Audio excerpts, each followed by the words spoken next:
In today's video, I'm going to teach you how to add a border to an image in Adobe Express. Let's get started by opening Adobe Express and creating a new project or opening an existing one.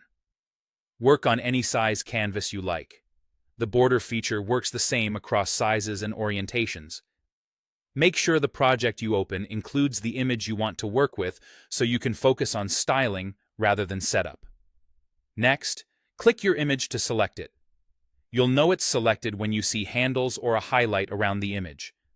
This is important because the border controls only appear for the item that's currently selected. If the panel on the right looks empty or gray, it usually means nothing is selected. Just click the image once more and the options should wake up.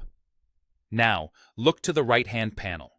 Depending on your layout, you'll either see a border section directly or you'll find it under Effects, then Border. Both paths lead to the same controls, so use whichever appears in your workspace. If you're on a smaller screen, the panel may be condensed. Expanding it or scrolling will reveal the border options. Turn on the border toggle to activate it for your selected image. As soon as it's on, you'll see a default outline around the image. From here, adjust the color, thickness, and style to match your design. For color, pick something that complements your image while still standing out. High contrast borders draw attention, while softer tones blend more subtly. If you're working with brand colors, use those to keep things consistent. For thickness, use the slider or input to set how bold you want the border to be.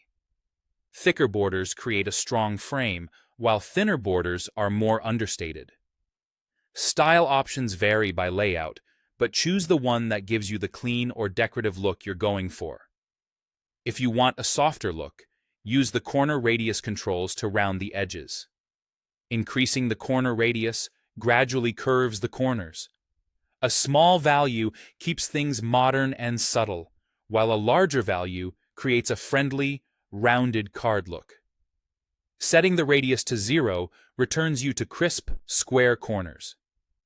Take a moment to zoom in and out to see how the border reads at different sizes. If something feels off, tweak the color, thickness, or corner radius until it looks balanced with your image and layout. When you're happy, you're done. Your image now has a clean, customized border that enhances your design. You can revisit these settings anytime by selecting the image again and returning to the border controls.